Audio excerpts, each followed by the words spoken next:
les montagnes dressées contre tes projets seront aplanies cette année. On va lire 2 textes et puis on va commencer notre étude.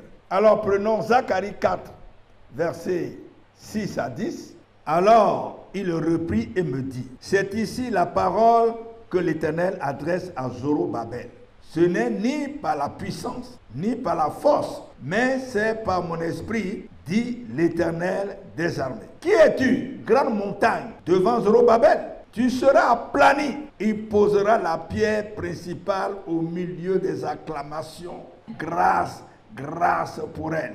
La parole de l'Éternel me fut adressée en ces mots. Les mains de Zorobabel ont fondé cette maison et ses mains l'achèveront. Et tu sauras que l'Éternel des armées m'a envoyé vers vous. Car ceux qui méprisaient le jour des faibles commencements se réjouiront en voyant le niveau dans la main de Zorobabel. Ces 7 sont les yeux de l'Éternel qui parcourent toute la terre. Amen. Jérémie 51, 25 à 26. Voici, j'en veux à toi, montagne de destruction, dit l'Éternel. À toi qui détruisais toute la terre, j'étendrai ma main sur toi. Je te roulerai du haut des rochers. Et je ferai de toi une montagne embrasée. On ne tirera de toi ni pierre angulaire, ni pierre pour fondement, car tu seras à jamais une ruine, dit l'Éternel. Amen. Dieu parle à une personne et il l'appelle montagne de destruction. Toi, montagne de destruction. Toi qui détruisais toute la terre. Toi, montagne de destruction. Il veut parler ici de Nebuchadnezzar. Nebuchadnezzar qui était un roi puissant, un roi idolâtre, puissant, qui détruisait tout sur la terre. Et Dieu l'appelle montagne de destruction. Le premier texte que nous avons lu aussi dans Zacharie, Dieu dit, qui es-tu, grande montagne? Ça aussi, Dieu s'adresse aux ennemis de Zorobabel, ceux qui veulent l'empêcher de reconstruire le temple. Ce sont des ennemis que Dieu appelle grande montagne. Frères et sœurs, si Dieu appelle quelqu'un grande montagne ou bien montagne de destruction, ça veut dire que c'est un grand sorcier, c'est un homme fort, c'est une femme forte. L'appellation que Dieu donne à quelqu'un désigne ce qu'il est. Grande montagne, montagne de destruction. Si Dieu appelle des hommes ainsi, ça veut dire qu'il y a un combat à mener. Qui es-tu, grande montagne, devant mon serviteur Zorobabel? Toi, montagne de destruction, je tends mes mains sur toi. Je vais te rouler du haut des rochers. Tu seras montagne embrasée. On ne tirera de toi ni pierre angulaire, ni pierre pour fondement. Tu seras à jamais une ruine. Le combat a déjà commencé pour Dieu. Donc vous comprenez ici que premièrement, montagne représente de grands sorciers, des méchants, des hommes forts, des femmes fortes. Et leurs ennemis, c'est qui? Les enfants de Dieu. J'allais dire malheureusement, mais aussi c'est heureusement. Heureusement pour les chrétiens qui ont appris le combat spirituel. Parce que les gens vont lire, ceux qui ne sont pas dans le combat spirituel vont lire montagne d'instruction, mais ils ne savent pas ce que c'est. Mais vous qui êtes entraînés dans le combat spirituel, quand on vous explique les choses, vous comprenez clairement. Vous n'avez pas entendu votre amen, hein? Ou bien vous ne comprenez pas ce que j'ai commencé là. Montagne d'instruction, et puis grande montagne. Qui es-tu? On dit grande montagne, puis qui es-tu? Ce sont des hommes, des filles du diable, des méchants qui cherchent à détruire leurs victimes. Ils veulent détruire leurs projets, empêcher leur bénédiction cette année. Mais nous n'allons pas nous laisser faire cette année 2026. Cette année 2026, nous allons nous dresser contre eux. Tous ceux qui veulent s'opposer à la réalisation de nos projets, tous ceux qui veulent s'opposer, qui veulent empêcher nos bénédictions ou bien les projets de Dieu de s'accomplir dans nos vies, on va se dresser contre eux. Que représentent les montagnes? On a déjà vu que les montagnes peuvent représenter de grands sorciers, des hommes forts, des femmes fortes. Quand on dit montagne, ça dit que ce n'est pas un petit sorcier. C'est quelqu'un qui est puissant. Heureusement, ou bien malheureusement pour lui, heureusement pour nous que Jésus-Christ est tout puissant, est plus puissant que lui. Mais déjà la désignation de montagne, ça dit que ce n'est pas un petit sorcier. Parce que ça veut dire, c'est un méchant tueur, un destructeur. Il est là pour détruire, c'est son ministère. Mais heureusement que Dieu nous a appris le combat spirituel, on va se dresser contre eux. Cette nuit encore, on va prier. Ces montagnes-là représentent des grands sorciers, premièrement, des obstacles. Alors, voici quelques obstacles. Comme j'ai dit, les montagnes peuvent être de grands sorciers, des méchants. Mais ça peut représenter aussi des obstacles qu'on met devant vous pour vous empêcher d'accéder à vos bénédictions, pour vous empêcher de réaliser votre destinée. Ils mettent des obstacles. Tu arrives, tu heurtes les obstacles et tu es là. Tu ne peux plus avancer.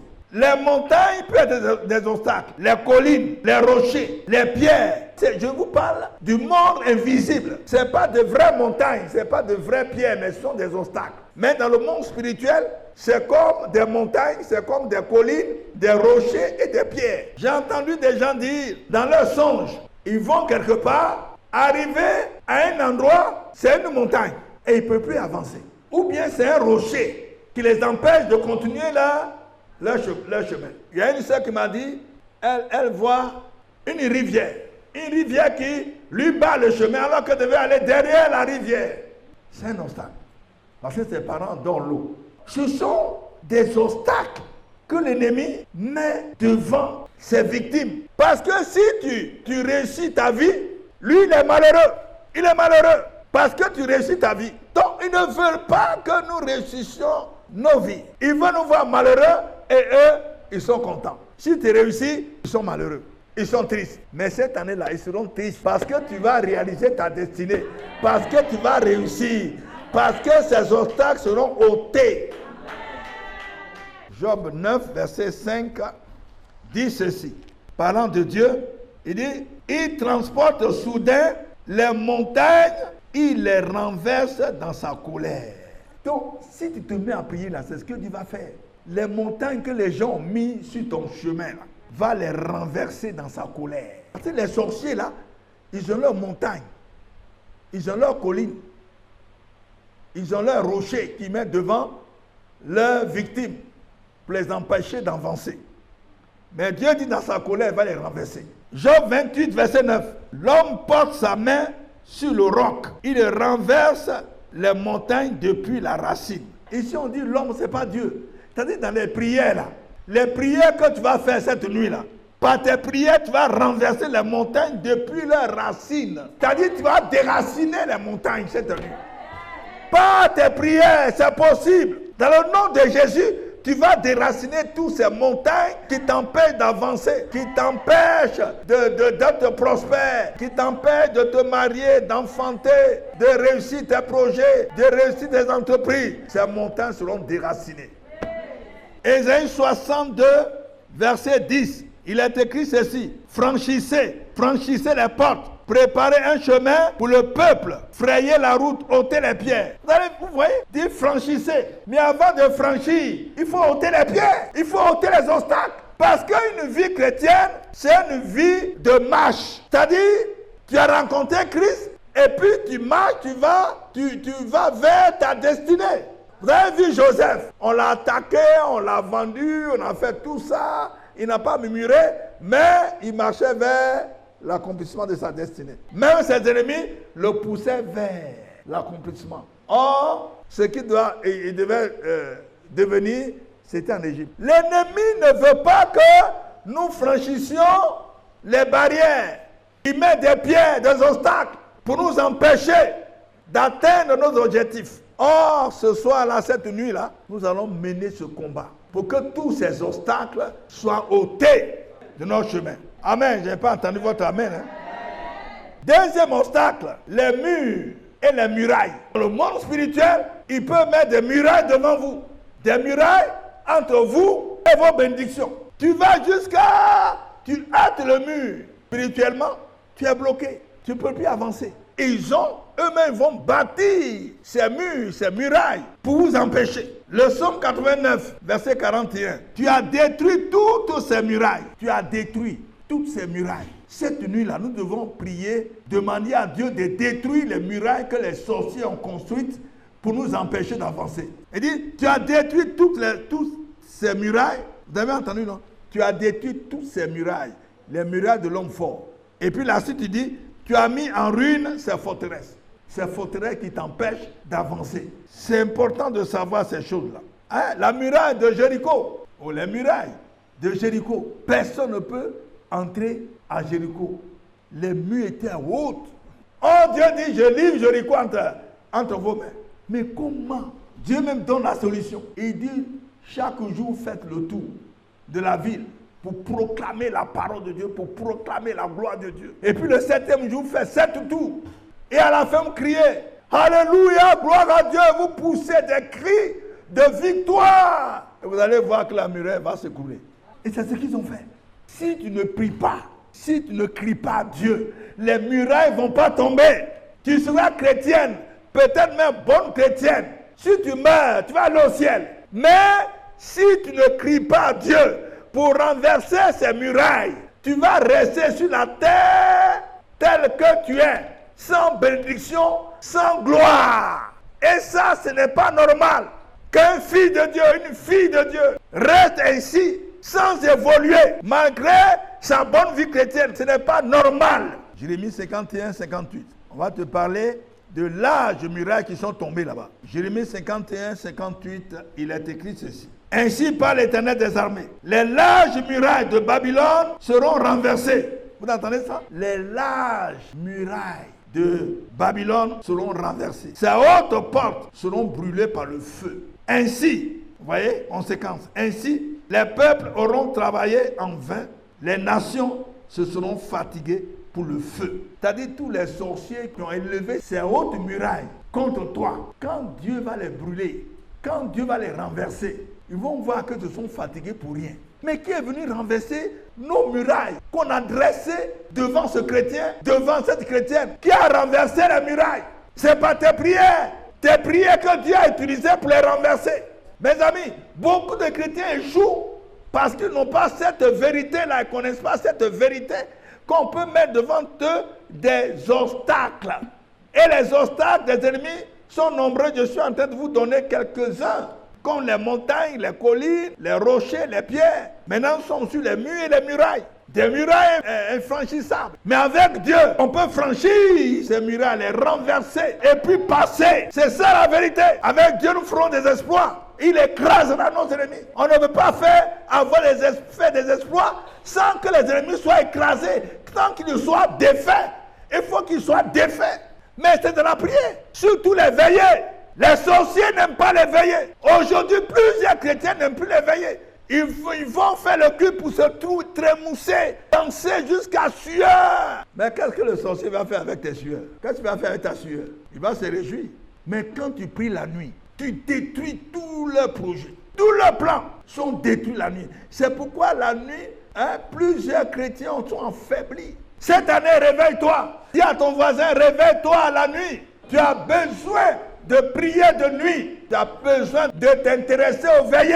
Il faut lui dire ça. Tu ne vois pas que chaque année, ta vie est pareille. Le premier mois va finir. Tu n'as rien vu. Hein? Oh, moi, j'ai vu quelque chose déjà. Depuis le 5 janvier, j'ai vu quelque chose. Les prières que j'ai faites pendant 2 ans. Ce sont des signes, ça. Est-ce que toi, tu as vu un signe? Quelqu'un a vu un signe? Pour 2026, tu as vu un signe? Réveille-toi. Dis à ton voisin, ta voisine, réveille-toi cette année-là. Il ne faudrait pas que 2026 ressemble à 2025. Non! Je refuse. Ce n'est pas normal. Pourquoi chaque année, les années se ressemblent? Et puis tu ne dis rien. Et tu ne te révoltes pas dans la prière. Depuis le temps de Jean-Baptiste jusqu'à aujourd'hui, le royaume des cieux est forcé.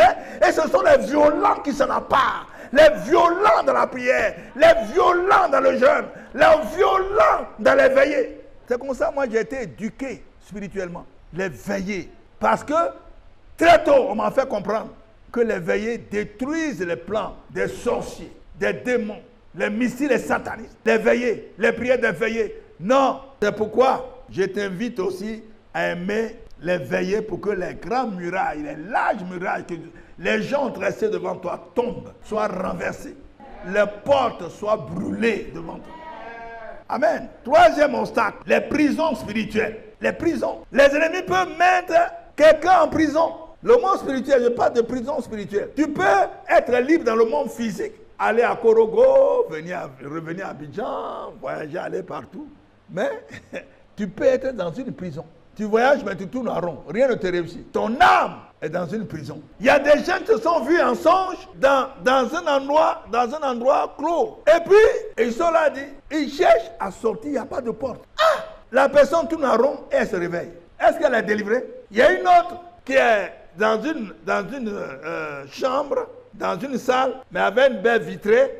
On voit les gens qui passent dehors. Et puis elle crie, « Hey, sauvez-moi, ouvrez la porte, ouvrez la porte. » Mais qui attend? Les gens passent. « Ouvrez la porte, je veux sortir, ouvrez la porte, ouvrez la porte. » Les gens passent jusqu'à elle est réveillée.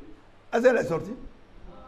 Une autre, à Bouaké, nous étions partis à un séminaire, une jeune fille, très intelligente. Elle échoue au bac chaque année. Et celles qui viennent, ses camarades qui viennent s'entraîner avec elle, réussissent. Et puis elle va partager un songe qu'elle fait régulièrement. Dans ces songes-là, elle se retrouve dans une forêt. Et puis à chaque fois qu'elle veut sortir de la forêt, elle voit quelqu'un habillé en noir avec une épée qui lui dit, où tu vas? Allez, retourne. C'est-à-dire tu ne sortiras pas d'ici. À chaque fois, elle ne sort pas de cette forêt. Alors je lui ai posé la question, est-ce que tes parents adorent les forêts? Elle dit oui. Elle est prisonnière des forêts adorées par ses parents. Et elle échoue. Rien ne lui réussit. Comment quelqu'un qui est dans une forêt puisse réussir? Tu n'es pas un animal. La place d'un être humain, ce n'est pas là. La forêt ni la brousse, c'est la ville. Physiquement, elle est en ville, mais spirituellement, elle n'est pas en ville. Donc, elle ne peut pas réussir à ses examens. Voici les réalités spirituelles. Mes amis, la vérité, c'est ça. Mais quand tu expliques ces choses aux chrétiens qui n'ont pas ce niveau-là, ils ne comprennent pas.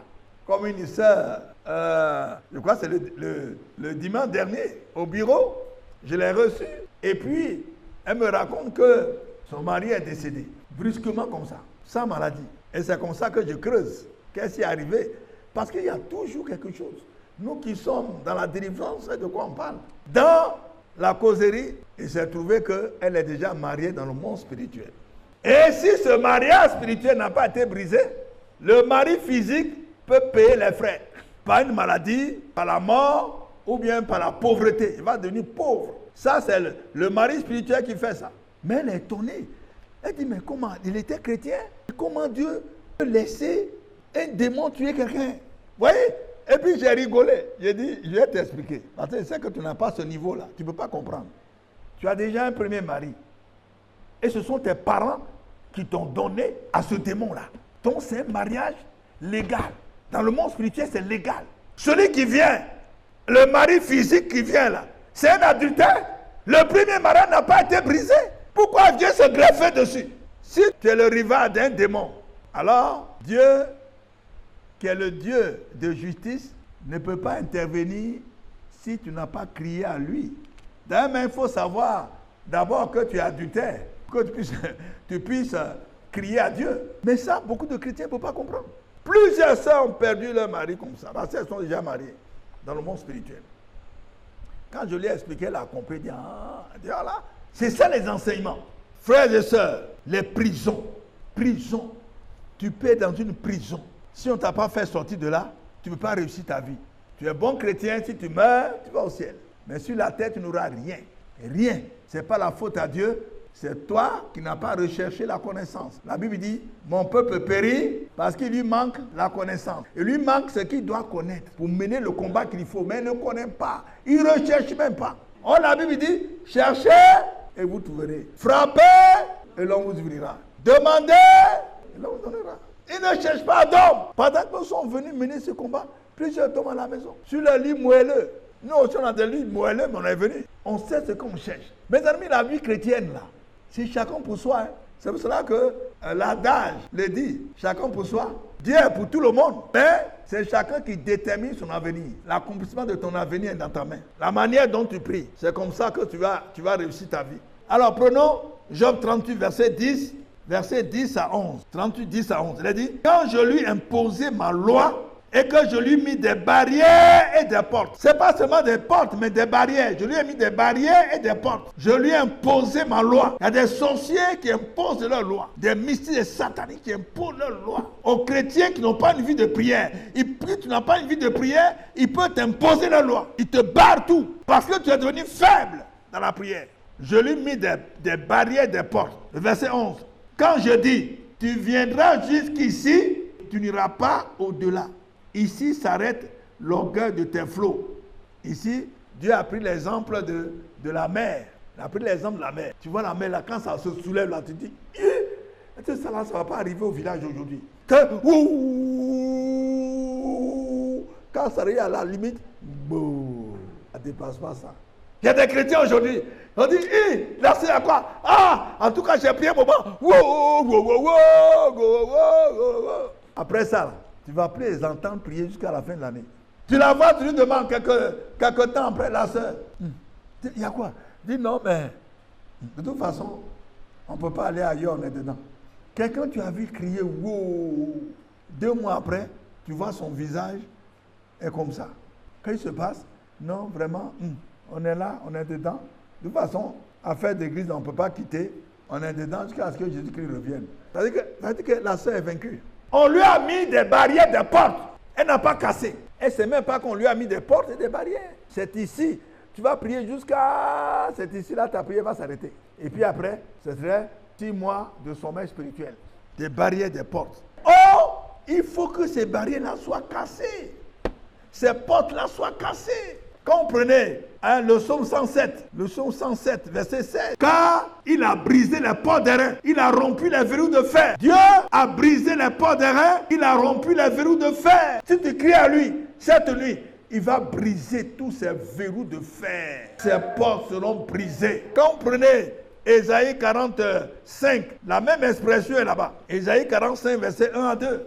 Ésaïe 45, 1 à 2, il a dit, ainsi parle l'Éternel à son roi et à Cyrus, qui tient par la main pour terrasser les nations devant lui, et pour relâcher la ceinture des rois, pour lui ouvrir les portes, afin qu'elles ne soient plus fermées. Verset 2.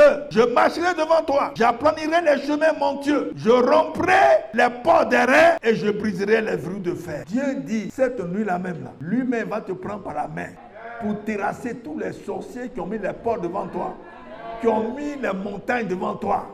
Il va les terrasser, il va briser les portes, il va rompre les verrous de fer. Et ces portes ne seront plus jamais fermées. Ça, c'est une grande promesse. On peut même applaudir pour Dieu pour ça. Il dit qu'il va ouvrir. Et ces portes ne vont plus jamais se fermer. Cette année-là, les portes que Dieu va briser par tes prières ne seront plus jamais fermées. Ils vont essayer de venir fermer, mais ça ne pourra plus. Et ils vont te voir élevé dans la nation, dans la famille, marié, enfanté, avoir l'argent prospère, acheter ta voiture, avoir chauffeur. Ta vie a changé. Qu'est-ce qui a fait ça? Mais c'est la prière. Les prières de la nuit. Surtout, les prières de nuit. Et puis le verset 3 dit, quoi? Toujours Ésaïe 45. C'était arrêté à 2. Mais regardez le 3. Les portes ont été brisées, cassées. Les portes ont été ouvertes. Qu'est-ce qui s'est passé? Dieu dit, je te donnerai des trésors cachés et des richesses enfuies. Oh, donc, les trésors cachés là, les richesses enfuies étaient derrière la porte. C'est derrière les portes que se trouvait la bénédiction. Tant que les portes sataniques n'ont pas été ouvertes, n'ont pas été cassées, tu ne peux pas être prospère. Ta prospérité est derrière. Ils sont venus, ils ont vu ta prospérité, et puis ils sont venus bâtir, fermer leurs portes devant. Souvent, mais ils ne peuvent pas prendre, ils ne peuvent pas voler, mais ils peuvent t'empêcher d'accéder à cela. Il faut qu'on vous enseigne tout ça. Tout est dans la Bible. Tout est dans la Bible. C'est pourquoi il ne faut jamais manquer les enseignements. Un autre obstacle, les liens et les chaînes. Mes amis, détrompez-vous. Un chrétien peut voir des liens et des chaînes sur sa vie, même sans le savoir, si Dieu n'a pas ouvert ses yeux. Vous savez qu'on vient à Christ avec tous nos liens, toutes nos faiblesses. Nous venons au Seigneur avec tout ce que l'ennemi a utilisé pour nous capturer. Maintenant, c'est quand on vient au Seigneur qu'on prie pour être libéré. D'autres enseignants vont vous dire, quelqu'un en Christ, il est devenu une nouvelle créature, les choses anciennes sont passées, voici toutes choses sont devenues nouvelles. Eux-mêmes ne comprennent pas ce que ça veut dire. Quand on dit toutes choses sont devenues nouvelles dans la vie de quelqu'un qui est en Christ, ça veut dire que son entendement a changé. Il n'a plus l'entendement des païens. L'Esprit de Dieu l'a éclairé. Il va fuir désormais le péché. Mais ça ne dit pas qu'il est libéré de tout. Pour être libéré de tout, maintenant, c'est ce que lui, son effort qu'il va faire. Maintenant qu'il a le nom de Jésus, et puis il a la parole de Dieu, il va les utiliser pour sa libération. Si vous ne comprenez pas ces choses, Vous allez dormir même à l'église. Quand je vois certains viennent prier à l'hôtel, si tu veux, viens, monte, dors ici. Tu ne seras pas délivré. Si tu n'as pas l'esprit ouvert pour comprendre ces choses, viens dormir ici. Viens dormir à l'hôtel. Tu vas dormir ici jusqu'à tu avais 90 ans. Tu ne seras pas délivré. C'est ta vie, ta résolution. C'est ça qui va te délivrer. Tu n'as pas une vie de prière. Tu n'as pas une vie sérieuse. Et puis, tu te dis, vous savez, quand le temps de Dieu arrive, il donne un enseignement conséquent. Un enseignement peut être là. Si le temps n'est pas arrivé, tu ne peux pas saisir bien cet enseignement. Mais quand le temps de Dieu arrive, pour que la parole, cette parole soit accomplie, il faut avoir l'oreille spirituelle pour comprendre. Sinon, ça va passer sur ta tête. Pendant que les autres seront en train d'être délivrés, toi, tu passes à côté. Tu vas attendre encore au moins 5 ans pour que ce temps encore arrive. Je dis au moins, pour d'autres ça peut être 10 ans, mais au moins 5 ans. Psaume 105, à partir du vers 17 jusqu'à 20. Je lis. Il envoya devant eux un homme, Joseph, appelé Joseph, fut vendu comme esclave. On serra ses pieds dans des liens. On le mit au fer jusqu'au temps où arriva ce qu'il avait annoncé et où la parole de l'Éternel éprouva. Au temps où arriva ce qu'il avait annoncé. C'est-à-dire ce que Dieu avait annoncé pour Joseph. Quand c'est arrivé, on l'a délivré. Est-ce que cette année, ce n'est pas l'année de ta délivrance? Est-ce que cette année 2026 n'est pas l'année où tes chaînes doivent être brisées, où les obstacles doivent être enlevés de ton chemin, où les portes des reins doivent être brisées, pour que tu vois quelque chose de nouveau dans ta vie? Les gens se sont trop moqués de toi, disent ouais, toujours c'est toi, Seigneur, Seigneur, Seigneur, et puis on ne voit rien, on ne voit rien. Mais je te dis que cette année, c'est le temps que Dieu a mis devant toi pour être délivré. Le temps de Dieu est venu. 2026, c'est ton année. 2026, c'est le temps où Dieu dit enlevez les fers, enlevez les chaînes, enlevez les liens, ouvrez les portes, ôtez les pierres, renversez les montagnes. C'est de ça les questions. Le dernier qu'on va voir, quand Dieu dit à quelqu'un montagne de destruction, c'est un grand sorcier. C'est lui qui t'empêche d'avoir du succès. Lui dit, tant qu'il est dans la famille, tape la poitrine. Tant qu'il est dans la famille, moi, Nana Agbekou, tant que je vis, tu ne seras rien. Moi, si quelqu'un me dit, tant que je vis là, donc tu dois mourir. Ma prière est déjà bien orientée, c'est fini comme ça. Tu as entendu ce qu'il a dit? Dieu, mon Père, il dit, tant qu'il vit, je ne serai rien. Seigneur, ôte-lui le souffle de vie que tu as mis en lui.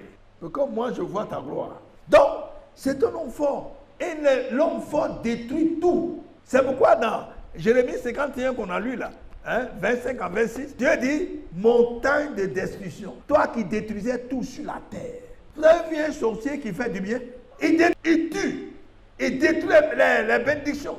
Il sépare les mariés. Il détruit tout. Pas de bonheur. C'est ça, montagne de destruction. Qu'est-ce qu'il faut faire cette nuit? Mais il faut combattre. C'est la prière. C'est la prière cette nuit. On va prier, on va prier, on va faire des proclamations, on va mener le combat qu'il faut pour que toutes ces montagnes, tous ces portes sataniques, ces chaînes soient brisées, soient cassées, soient anéanties, afin que ce que Dieu a préparé pour nous soit accompli. Est-ce que tu crois que Dieu est capable de te libérer? Cette année est ton année. Il faut que tu te prépares pour entrer par la porte, pour entrer dans tes bénédictions. Parce que les montagnes seront dégagées. Les grands sorciers vont tomber devant toi cette année. Tout l'envoûtement sera révoqué sur ta vie. Depuis longtemps, ils t'ont fermé les portes. Depuis longtemps, ils ont mis des obstacles devant toi. Mais Dieu dit, lève-toi, commence à prier. Et moi, je vais utiliser tes prières pour dégager les routes, pour ouvrir les portes, pour briser les chaînes, pour te lever, pour te faire passer par les barrières. Car derrière les barrières se trouvent des bénédictions. Tous tes projets, le succès de tes projets se trouvent derrière les obstacles. Il faut que tu franchisses cela et tu verras la gloire de Dieu. Que Dieu vous bénisse.